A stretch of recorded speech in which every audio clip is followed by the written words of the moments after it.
Buenos días, mi nombre es Johan Alexander Ordóñez Puentes y voy a hablarles un poco del estado financiero de Amazon. Inicialmente tenemos que tener en cuenta que Amazon es una corporación estadounidense de comercio electrónico y en algunos casos de servicio de computación. Es una de las primeras grandes compañías en vender bienes a través de Internet. Además, en este tema ha tenido bastante éxito. Su fundador fue Jeff Bezos, el cual fue considerado la primera persona más rica del mundo y actualmente la tercera persona más rica del mundo. Entrando en los aspectos financieros, principalmente los activos, tenemos que Amazon tiene unos activos de 462 millones de dólares. Además, los activos corrientes tienen una participación del 32% aproximadamente, mientras que los no corrientes tienen una participación del 68% aproximadamente. Esto hace referencia a una menor liquidez frente a unos mayores activos no corrientes. Podemos observar dos gráficas, las cuales nos muestran el comportamiento del activo corriente y el no corriente. En el año 2019 se puede observar que no hay una diferencia significativa entre el activo corriente y el no corriente. Posterior a esto se llega a un contexto de pandemia y la brecha entre estos dos tipos de activos se empieza a ampliar, como lo podemos ver en la gráfica de aumentos. Además de esto, en el segmento del 2019 y el 2020 tenemos un pico de aceleración bastante amplio. Posterior a esto se encuentra una disminución tanto de 2020, 2021 y 2021-2022. Iniciando con los activos corrientes, se puede observar que el efectivo era el más representativo de la economía de Amazon. En el 2019 tenemos un tope bastante alto del efectivo y el 2020-2021 una disminución en este tema tan importante que era para Amazon, para posteriormente en 2022 entrar en un contexto de post-pandemia y retomar el efectivo. Esto se puede dar gracias a que en el contexto de pandemia se dio que ya no se utilizaba el efectivo como tal, sino otros medios de pago como el comercio o los pagos electrónicos. Por otro lado, las otras inversiones a corto plazo tuvieron una alza en estos contextos, mientras que en el contexto de post-pandemia tuvo una decaída bastante fuerte en su aumento. Por el lado de las aceleraciones, tenemos que las otras inversiones a corto plazo desde 2019 a 2020 tienen una aceleración bastante fuerte, la cual fue disminuyendo poco a poco, mientras que el efectivo tuvo una disminución para posteriormente en el 2021 y 2022 volver a acelerar. Cuando llegamos a los activos no corrientes, tenemos que en esta se mantiene más estable que los activos corrientes, a excepción de que, como lo habíamos hablado, los otros activos a corto plazo tuvieron una disminución en su aceleración. Los otros activos a largo plazo tuvieron una aceleración entre el año 2021 y el 2022. Por otro lado, los activos intangibles, los cuales estaban siendo muy utilizados en contexto de pandemia, tuvieron una disminución. Como conclusión de los activos corrientes, tenemos que el inventario es constante, pero se presentó una disminución en el efectivo, pero no es que no tengan dinero, básicamente el dinero se encuentra en los bancos en las diferentes cuentas. Además de esto, la cuenta con mayor participación es el efectivo.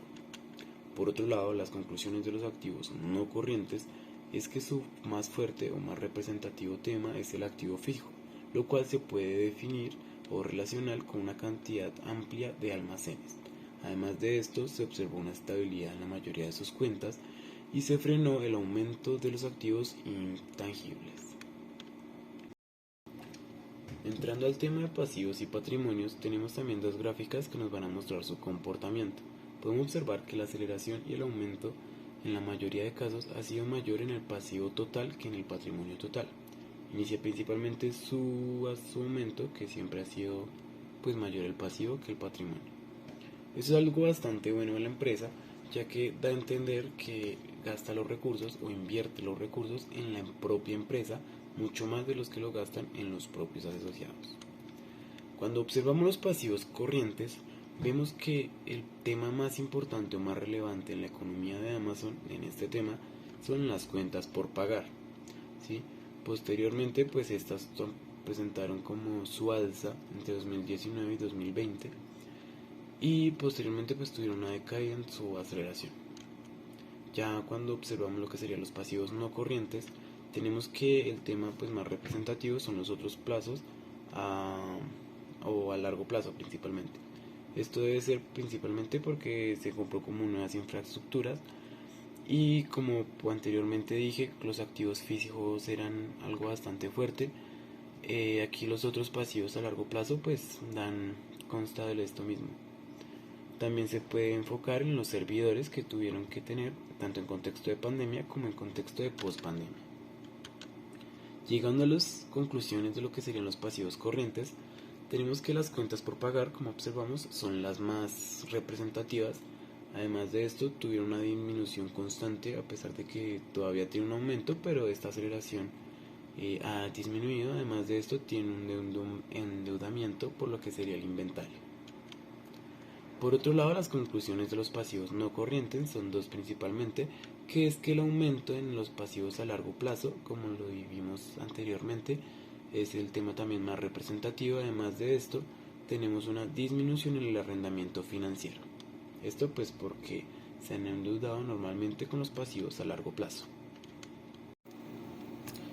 Bueno, por último tenemos lo que sería un poco el análisis del estado de ingresos. Algo muy curioso es que el ingreso total y el costo total siempre van muy parejos, nunca hay una diferencia abrumadora entre cada uno de ellos, ni en su aumento, ni en su aceleración o en su disminución de aumento. Básicamente de acá se puede inferir que es que la empresa busca es el crecimiento, entonces con cada uno de los ingresos se enfoca en gastarlos, en seguir creciendo, más que en buscar una optimización o una maximización de la utilidad o las ganancias que tiene la empresa. Además de esto, podemos observar que a pesar de que tiene un aumento bastante constante, se puede observar un freno en la aceleración en el aumento que viene presentando, lo que nos lleva a estas dos conclusiones del estado del ingreso de la empresa, que sería el crecimiento de los ingresos y de los costos es constante, como les dije anteriormente, y la disminución de la aceleración de crecimiento que ha venido presentando los últimos años pues la empresa Amazon. Con esto terminaría básicamente la presentación de cuál es el estado financiero que tiene la empresa Amazon. Gracias.